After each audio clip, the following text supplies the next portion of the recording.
Lucas 18, 15. O tema da minha mensagem hoje é dependentes de Deus. Diz assim a palavra do Senhor.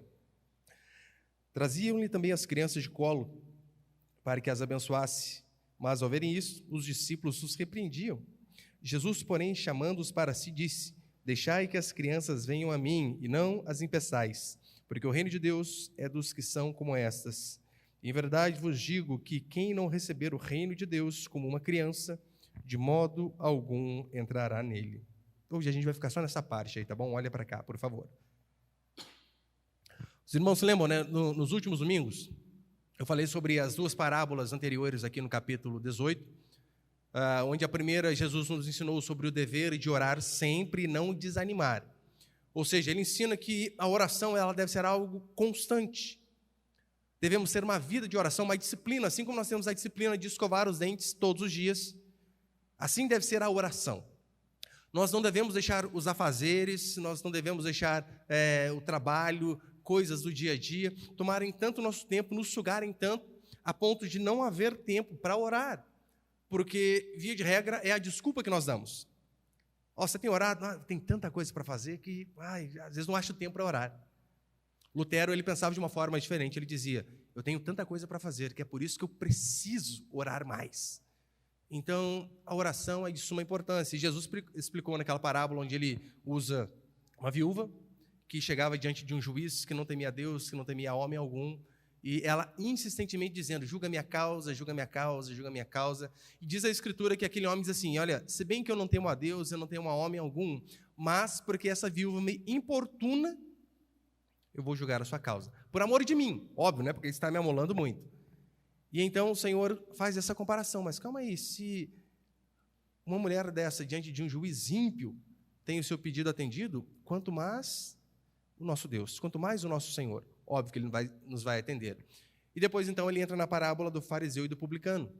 Primeiro, ele ensina sobre o dever de orar sempre, de orar constantemente, e depois ele vai ensinar a forma de se orar. E como é a forma de orar? Humildade. Lembra? O fariseu, ele chega diante do Senhor e diz, Deus, graças te dou que não sou como os demais. Ou seja, eu sou melhor que todo mundo aí. Não tem ninguém como eu.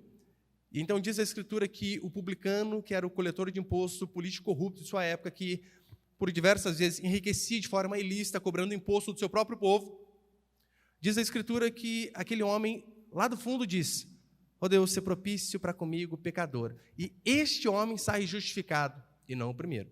Então o primeiro ensina a importância de orar sem cessar, e depois a forma de orar com humildade. E então nós chegamos aqui, no versículo 15, Lucas, o evangelista aqui, ele poderia de fato ter em mente uma conexão com a última parábola, com essa aqui do publicano, ao qual eu falei.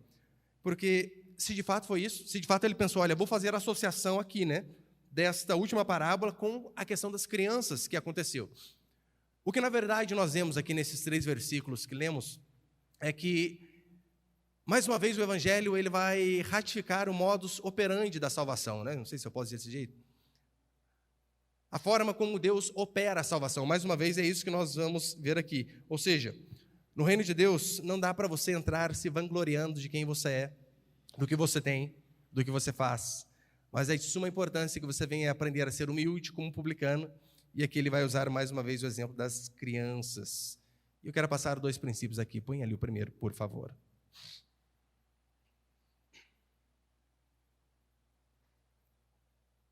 O primeiro princípio que nós vemos é Jesus, ele não vê crianças como estorvo, como empecilho, como pessoas que apenas atrapalham.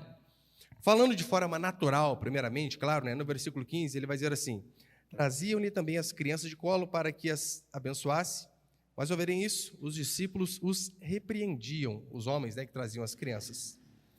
Veja, Jesus, ele está em determinado lugar e as pessoas trazem crianças para que o Senhor orasse por elas. E na maioria das vezes ele orava impondo as mãos, tocando. E eu fico imaginando Pedro e alguns outros discípulos ali todo ranzinza, bravo, porque imagina, o mestre cheio de trabalho, esse pai trazendo essa criançada toda. Eu fico imaginando, imagina se fosse eu chegando com 4 de uma vez. Tinha por que Pedro ficar bravo? Claro que tinha. 4 crianças de uma vez, assim, os discípulos talvez olhando. Aquele ali só pode ser filho do Judas, um molequinho ruim, traíra, bagunceiro. E então, por conta disso, eles achavam que não, está atrapalhando o mestre. Lembrando, qual é o contexto aqui? Para onde Jesus estava indo? A Bíblia vai dizer que Jesus ele estava indo rumo a Jerusalém. Este aqui é o final do Evangelho, estava indo para Jerusalém fazer o quê? Morrer. Jesus está pegando a sua via dolorosa, o caminho do martírio, do sofrimento e da entrega a Deus. Iria morrer.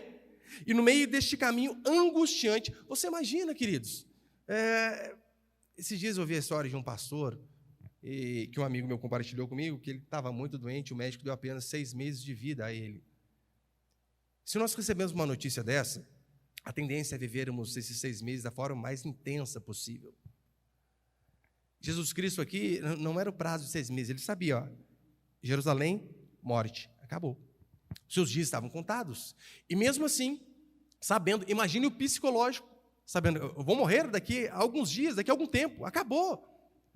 E mesmo ele indo para Jerusalém, sabendo que a sua vida iria se findar ali, que ele sofreria assim como tinha sido profetizado, diz a Escritura que no meio dessa via dolorosa, no meio dessa angústia, ele acha um tempo para orar com as crianças, para se dedicar às crianças.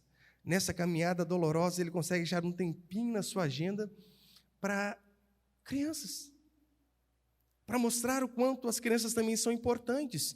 E nós vemos aqui, basicamente, 2 grupos de pessoas. Primeiro, nós vemos aqueles que levaram as crianças a Jesus Cristo, porque, como nós vimos aqui, essas crianças, elas não foram sozinhas, foram levadas por alguém.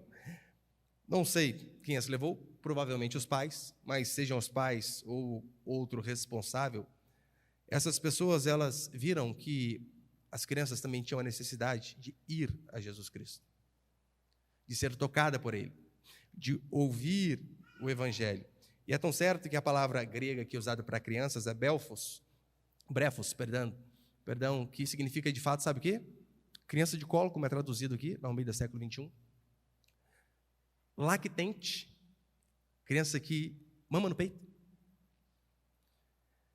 A Bíblia diz que Jesus Cristo ele acha tempo para orar com crianças que ainda mamam.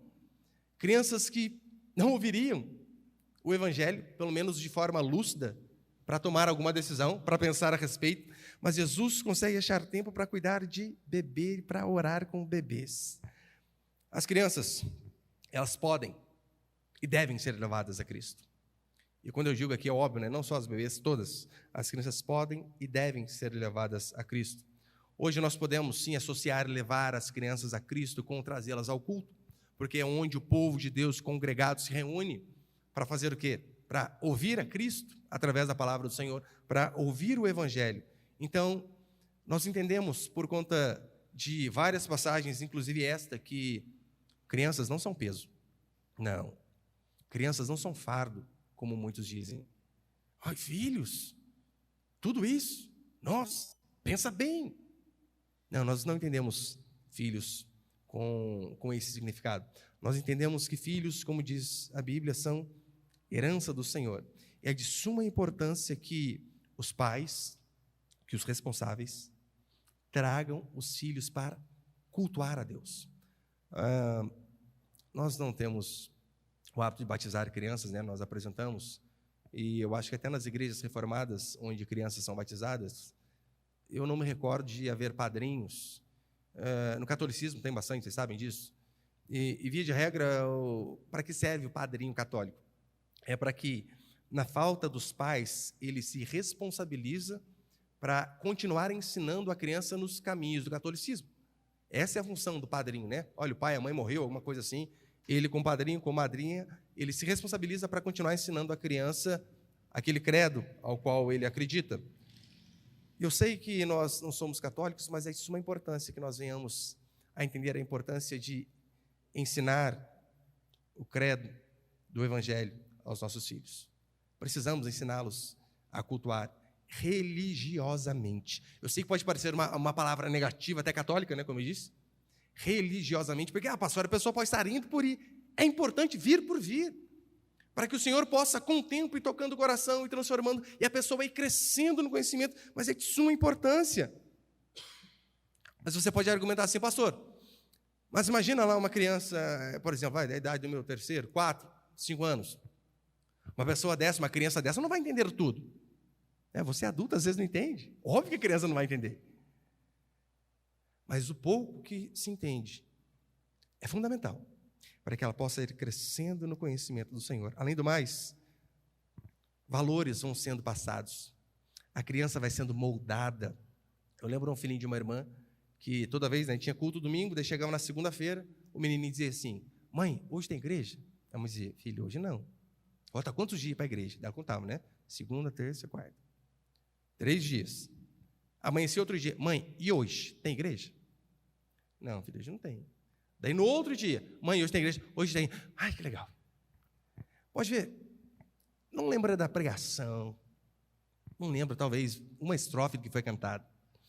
Mas olha a importância de moldando na criança a importância de compromisso, de estar num lugar com mais pessoas, onde tem um pessoal que primeiro ora, toca, depois tem um homem que fala, via de regra, às vezes eles vão dormir e acordar só em casa. Não tem problema não.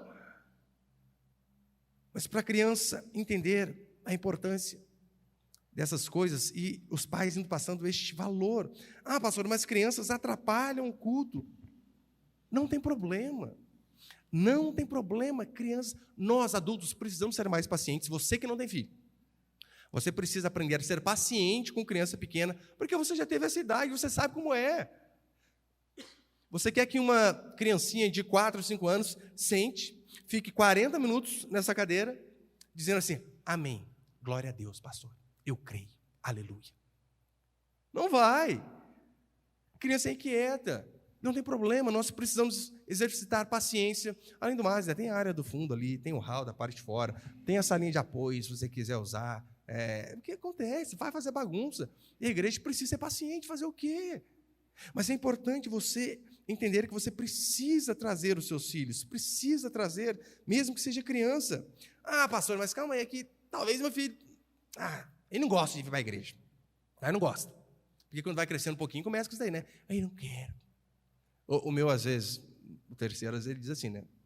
Vai fazer 5 anos ainda. Daí a gente trocando de roupa, pai, hoje eu não quero ir à igreja. É mesmo. Daí, às vezes eu brinco, né? Fica aí. Daí a gente se arruma tudo. Não, pai, eu quero ir sim. Mas imagina, vai crescendo e diz assim, eu não gosto de ir, né? Meu filho não gosta de vir, minha filha não gosta de vir. Não gosta. O problema é dele. O problema é dela. Vai vir e acabou.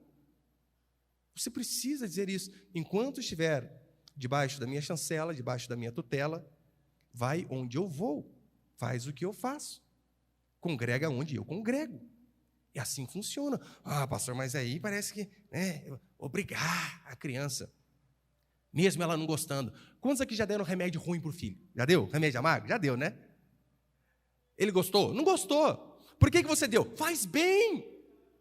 Vai melhorar a saúde dele, vai melhorar a saúde dela. Ora, então, se você consegue colocar um remédio porque faz bem, até injeção. Já levei filho meu para tomar bezetacil, gente, que ele é o demônio aquela injeção. Tá lá, dá um mata-leão aqui, trança a perna, estica o braço. Vai tomar. Precisa, vai tomar. Faz bem. Quanto mais ouvir o evangelho. Pastor, mas calma aí, obrigar não é ruim. Não tem que ser o Espírito Santo que convence. É isso que a Bíblia diz, não é? O Espírito convence. A gente arrasta. A gente manda, a gente dá ordem. Vai. Enquanto eu estiver ali, vai. Em 2 Crônicas, capítulo 34, vai falar a história do rei Josias. E o rei Josias, ele foi um rei muito firme. E ele, no seu reinado, ele disse assim, todos irão servir ao Deus de Israel. Todos. Não importa. Não quer. Vai servir ao Deus de Israel. Ninguém que vai adorar a imagem. Jogou todas as imagens fora lá.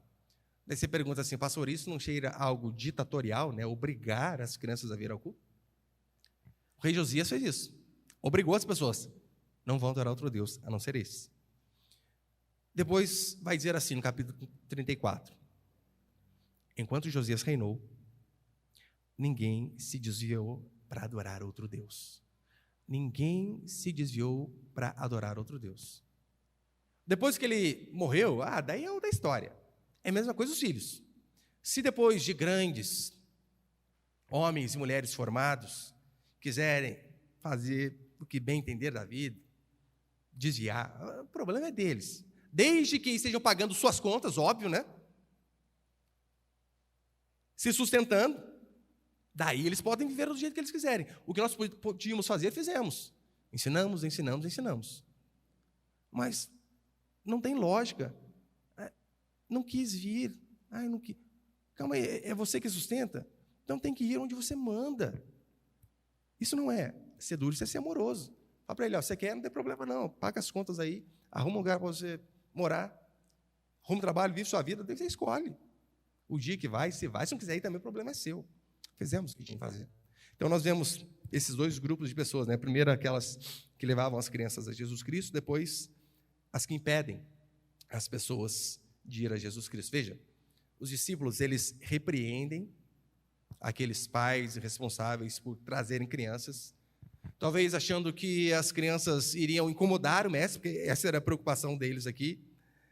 Talvez na cabeça deles, assim, olha, criança é algo irrelevante, não. O Senhor tem coisa mais importante para fazer.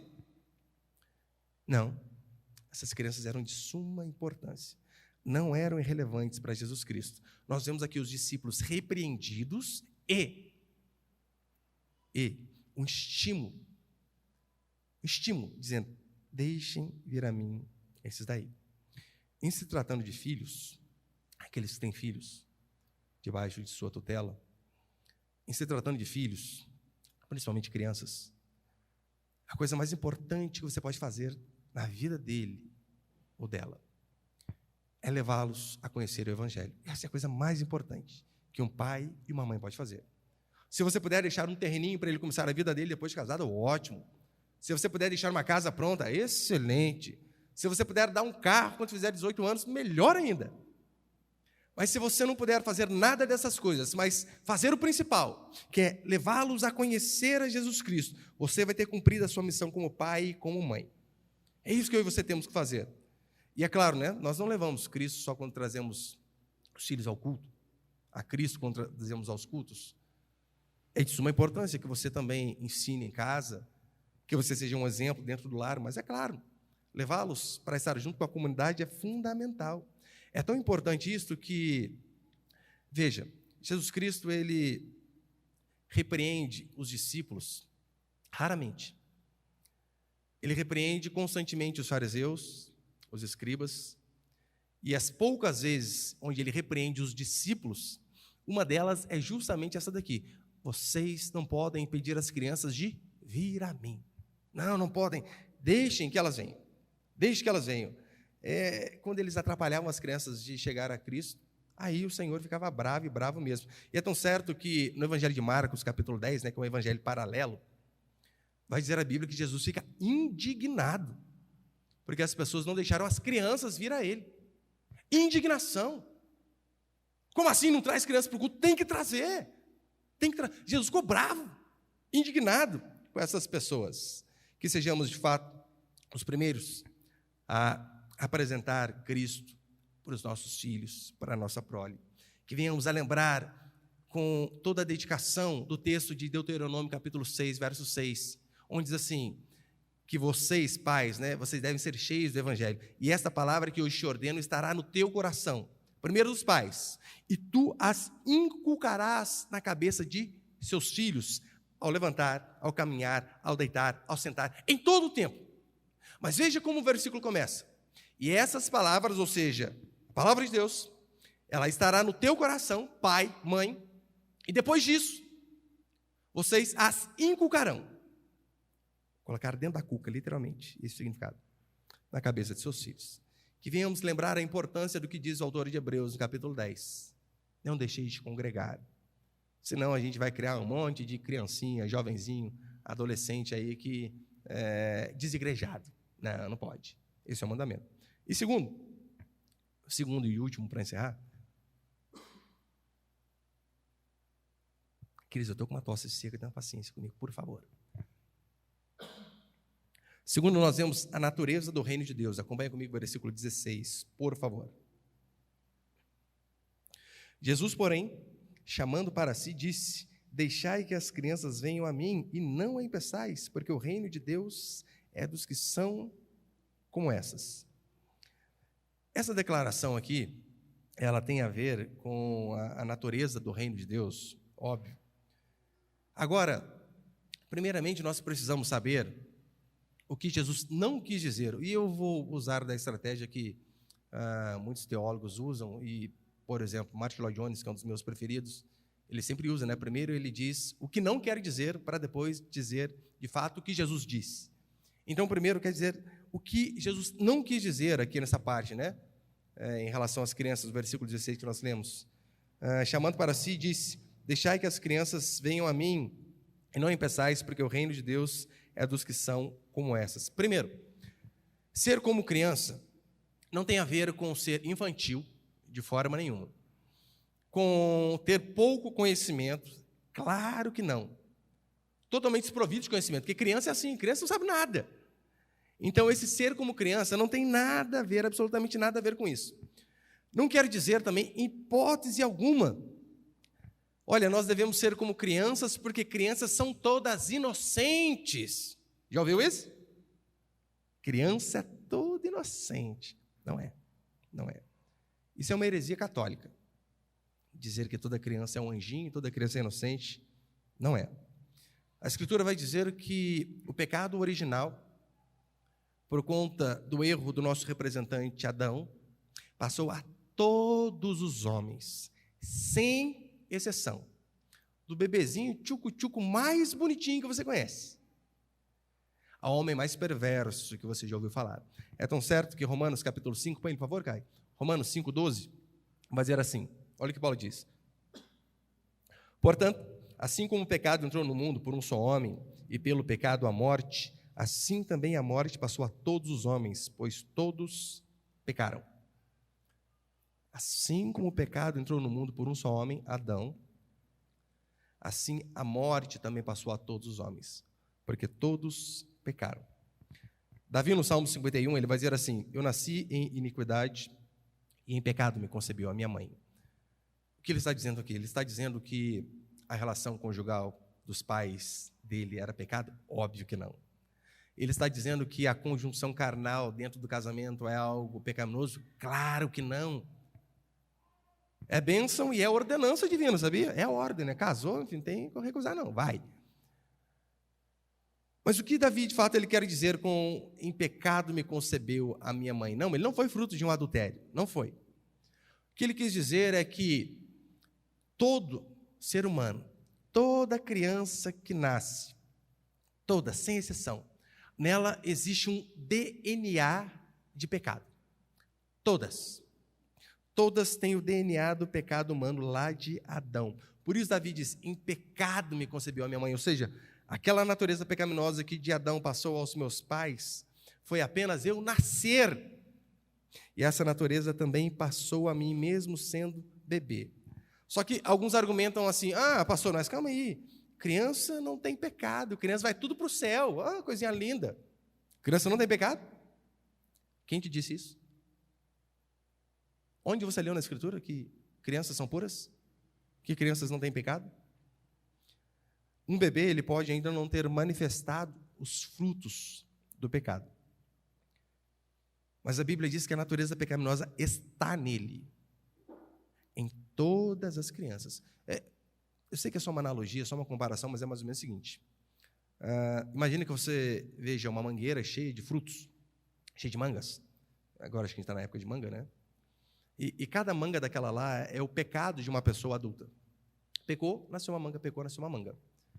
Eu não sei se tem bonsai de mangueira. Sabe o que é bonsai, né? Aquela arvinha pequenininha assim, aquela árvore pequena, lá do seu Miyagi, do Daniel San.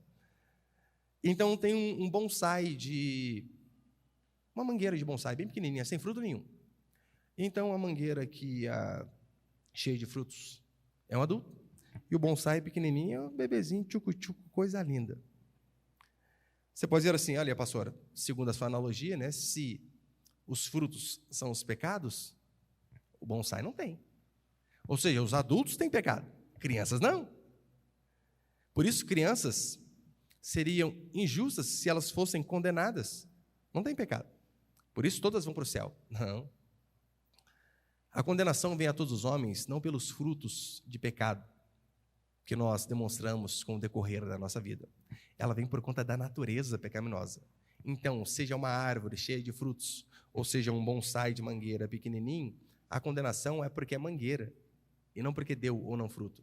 E, além do mais, é apenas questão de tempo. É questão de tempo para que cresça e, então, os frutos apareçam. Mas você quer uma prova cabal de que todos têm a natureza pecaminosa, inclusive crianças? Você quer uma prova irrefutável de que crianças são pecaminosas, mesmo os bebezinhos mais lindos do mundo? Romanos 6:23, Paulo vai dizer assim: o salário do pecado é a morte. O salário do pecado é a morte. Ainda que um bebezinho não tenha cometido nenhum ato pecaminoso em si, quantos aqui já ouviram falar de algum bebê que morreu? Já ouviu falar de algum bebezinho que morreu? Um mês? Já viu um bebezinho de 2 meses morrer? Quem aqui já viu? Um mês. Calma aí. Se o salário do pecado é a morte e bebês morrem, é prova irrefutável de que o pecado alcançou a todos. Do contrário, ninguém morreria na infância. Se criança não nascesse com a natureza pecaminosa, como diz Romanos aqui, e como diz toda a Escritura, não morreria. Além do mais, queridos, olha, vá um pouco adiante.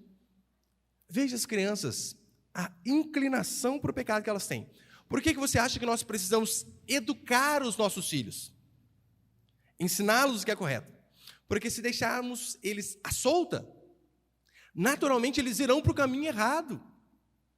Naturalmente eles irão para o pecado, porque essa é a natureza deles. Assim como o cachorro não faz força para latir,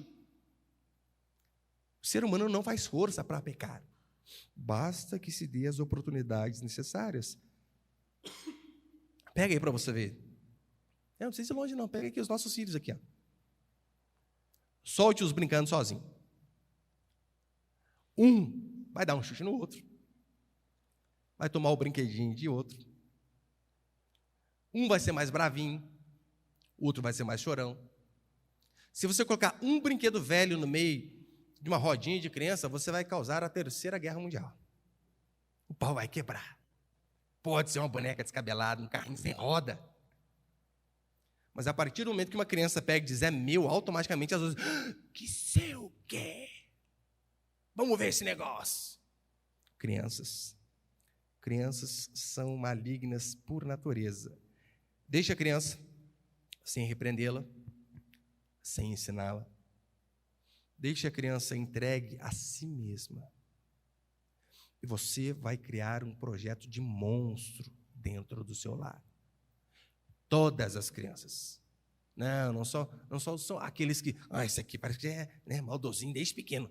Todas as crianças são más. Eu lembro até hoje, estava numa sala de redação lá do quartel, e eu não sei qual era o tema que nós estávamos fazendo a redação, e depois estávamos debatendo sobre o assunto. Então eu disse uma frase que para mim é óbvia, mas causou um rebuliço que eu pensei que eu ia ser até preso. Estávamos falando sobre criança, sobre filho e tal, e um monte de coisa, e eu disse assim, toda criança é um projeto de Hitler. Nossa, para quê? O povo ficou louco. Amigos, professores, ficaram loucos. Que absurdo. Sim, o bebezinho mais bonitinho, largado a si mesmo e às suas vontades, vai se tornar um monstro. Põe ali, por favor, Caio. Olha que bebezinho bonito. Aí, deixa aí. Eu sei que a foto é meio antiga, gente, mas olha que tchucu-tchucu. Olha que bochechinha. Faz dar vontade de apertar. Olha o cabelinho, parece que colocou piniquinho aqui, assim, né? Faz tesourinha. Lindo esse menininho, gente. É menino, tá? Menino. Olho azulzinho. Que é a foto antiga, né? Daí você pensa, pastor, não acredito que uma criança dessa aí pode ser alguém mal na vida. Olha que belezinha. Põe para frente aí. Que coisa! Que coisa! O Hitler também era um tchucu-tchucu quando era pequenininho. Toda criança. Se não for a graça de Deus e a misericórdia, um árduo trabalho dos pais, ensinando, evangelizando, disciplinando. Toda criança é um projeto de Hitler, sem exceção. Por isso que crianças também precisam ir a Jesus Cristo. Crianças também precisam ouvir o Evangelho. Crianças também precisam se arrepender de seus pecados, porque não tem lógica, como assim? Toda criança é salva. Então Jesus, ele salva por faixa etária? Não, a salvação não é por faixa etária. É mediante a obra regeneradora do Espírito Santo. Salvação não tem a ver com faixa etária, não tem a ver com a idade, não.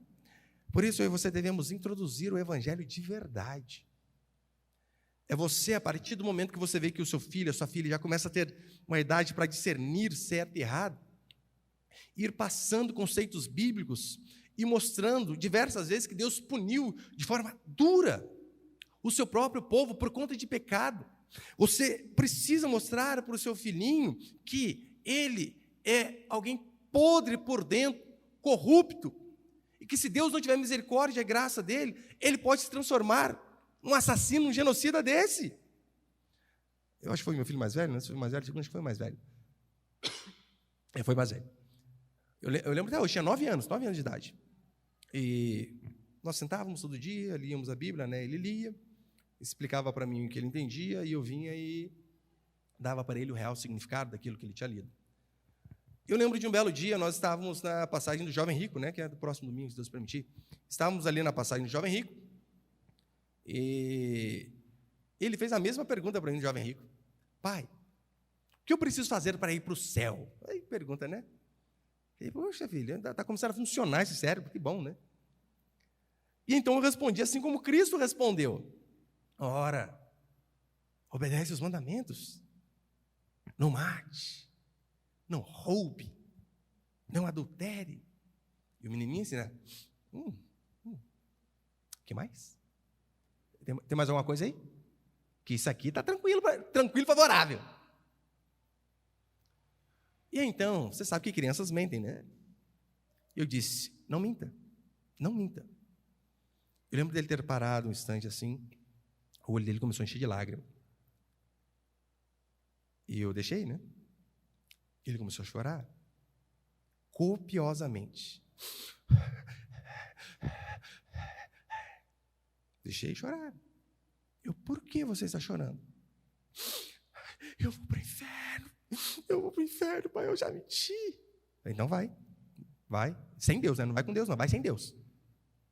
Lá que você merece. Vai torrar, vai ser vizinho do chifrudo, vai sofrer o resto da sua vida. Eternidade. Queime no inferno, você merece. Aterrorizei um pouquinho de propósito, óbvio, né? Eu lembro que depois de muito choro, aí eu entrei com a graça. Mas ainda existe uma opção, uma saída, uma salvação para você. Então comecei a falar a respeito da graça de Jesus Cristo, que se nós nos arrependermos dos nossos pecados e acreditarmos nele, que somos salvos para aquilo que ele fez, então seremos salvos. Mas a pessoa, ela não vai clamar por graça até ela entender que primeiro ela é pecaminosa, ela é cheia de pecado. Nós precisamos fazer isso. Porque, via de regra, né, às vezes os nossos filhos criados aqui na igreja, até que é bonzinho comparado com os de fora. Mas eu e você precisamos mostrar a eles que pecado não é apenas aquilo que praticamos de forma externa. Os nossos atos é a motivação do coração, é o desejar o mal, é a inveja. Mostre constantemente isso aos seus filhos. Eles precisam se enxergar como pecadores, como miseráveis, porque só a partir do momento que assim eles enxergarem, a salvação vai estar perto deles. Do contrário, se eles continuarem se achando bons, não tem chance. Mas então, o que Jesus de fato quis dizer, para encerrar, né? O que Jesus quis dizer quando ele declarou, né, que o reino do céu é das crianças, das pessoas que são como crianças? Versículo 16 e 17, acompanhe comigo. Jesus, porém, chamando-os para si, disse: deixai que as crianças venham a mim e não a impeçais, porque o reino de Deus é dos que são como elas. Em verdade vos digo que quem não receber o reino de Deus como uma criança, de modo algum entrará nele. Como eu disse, né? Não é no sentido de falta de conhecimento, claro que não. Mas por que Jesus diz, quem não receber o reino como criança, igual criança, criança é um ser totalmente dependente. Como eu disse, a palavra para crianças aqui é brefos, que significa literalmente criança de colo, lactente. Quer alguém mais dependente do que um bebezinho de colo? Existe alguém mais dependente que uma criancinha dessa? Não. Se uma criança, vai da idade do meu menor, 3 meses, fizeram a caquinha, e os pais simplesmente não trocarem, depois de alguns dias você pode ir ali, morreu, acabou. Pode deixar a mamadeira do lado, o NAN aqui, a água quente aqui, tudo. Pode deixar tudo do lado. Ela vai chorar, a bactéria vai começar a comer a sua pele, e essa criança vai morrer. Porque crianças são totalmente dependentes, totalmente. Eu falei, acho que na última quarta, eu gosto bastante daqueles documentários da savana africana, né? Minha esposa não gosta de assistir porque eu gosto de ver o leão, chega, come zebra, filhote da zebra, ia nascer o leão, já come tudo, né? Eu gosto dessas coisas. E eu gosto de ver bastante essa questão de parto também, né? Animal, dando cria, essas coisas, é legal. E então, eu estava vendo a girafa, acho que é a semana. Primeiro, se coloque no lugar do filhotinho da girafa. Gente, já nasce tomando um tombo, né? A altura, que para nascer. Já nasce de cabeça. Só que eu estava vendo lá, né? Nasce uma queda de quase 2 metros. Passa um pouquinho, começa a mexer. A mãe está com as patinhas ali. O bichinho vai ficando de pé, tudo torto. 35 minutos em média. Está correndo. 35 minutos. Correndo de galopar mesmo. Uma criança, para andar, é 1 ano, mais ou menos, a média aí, né? 1 ano. 1 ano. Crianças são totalmente dependentes. Então, quando a Escritura diz sermos como criança, é nesse sentido de dependermos totalmente do Senhor. O reino de Deus é dos que são como estas crianças. O reino de Deus é das pessoas que se veem totalmente dependentes do Senhor. É interessante que, veja, a ilustração que Jesus Cristo, que a Escritura vai dar a respeito de nós, quando vai usar um animal, você percebeu que a comparação que a Bíblia faz de nós nós somos leão do Senhor, é isso? Tigres do Senhor. Ou somos ovelha? Ovelha? Você pensa assim, por que será que ele usa ovelha, né? Tantos animais para usar. Chegue na sua casa e dê um Google. Modus operandi da ovelha se defender, nenhum. Garras, 0. Dentes para morder, quase banguela. Algum instinto natural de defesa? Medo. Só isso. Pensa num bicho inútil. Literalmente, inútil. Se não tem o pastor preparando um pasto verdejante para a bichinha deitar em paz, ela não deita de medo. Alguns casos de ovelha que se matam por conta de bichinhos que ficam picando o nariz ali, aqueles mosquitinhos, e elas começam a bater a cabeça na árvore, e morre. Faz nada sem o pastor. Aí então Jesus Cristo vem e diz, né? Vocês são minha ovelha. Para que você venhamos a entender que tanto ovelha como criança, precisamos entender a nossa dependência total do nosso Senhor Jesus Cristo. Precisamos saber que sem eles nós não somos ninguém. Precisamos entender que nós somos extremamente frágeis. Você, querido, você não pode fazer o que você acha que você pode. Você não pode, eu quero ser um atleta profissional. Não, se Deus não quiser, você não vai ser. Então, esse papinho de que, você pode ser o que você quiser, desde que você se dedique. Mentira! Veja, olha o meu tamanho, 1,71. E então, eu lembro uma vez no quartel, eu era atleta, atletismo ainda, não acredita? E do salto e corrida. Você acha que algum dia eu ia ser capaz de correr igual o Usain Bolt? Uma passada dele é 15 minha. Impossível. Então não adianta. Você pode correr como ele. Mentira, tem gente que não pode. Você pode jogar como Messi.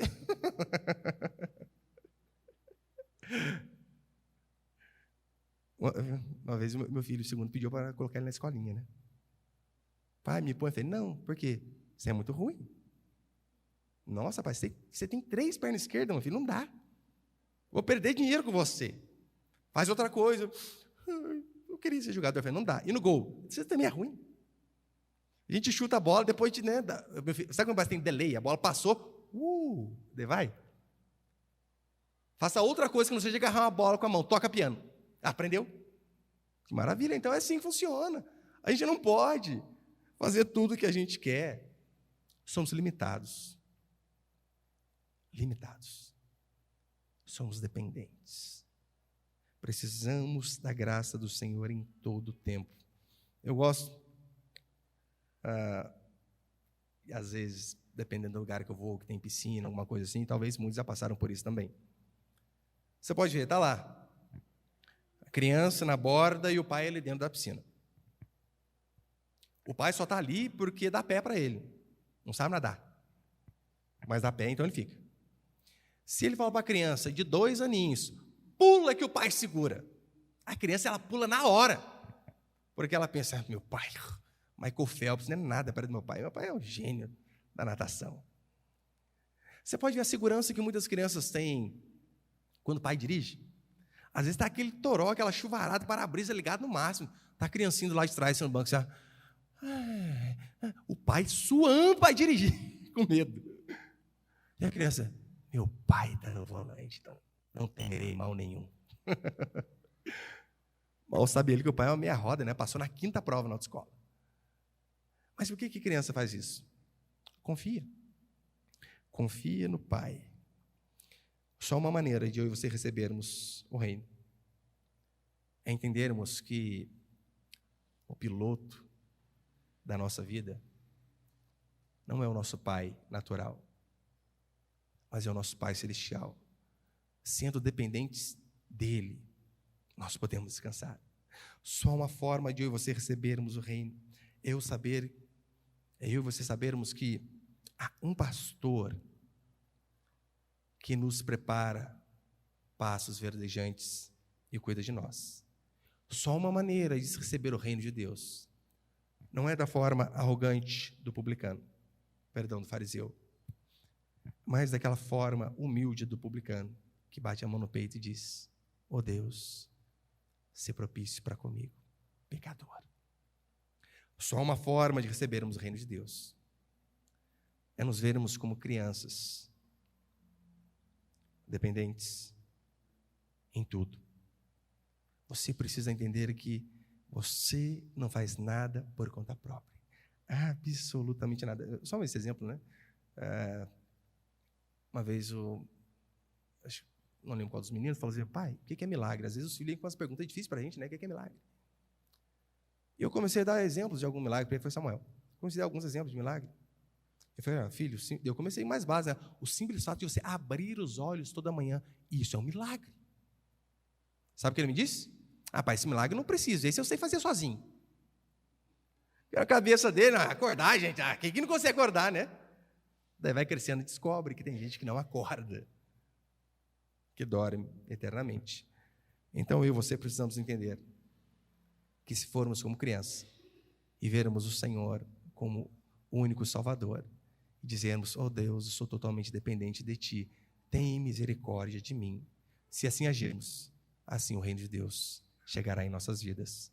Amém?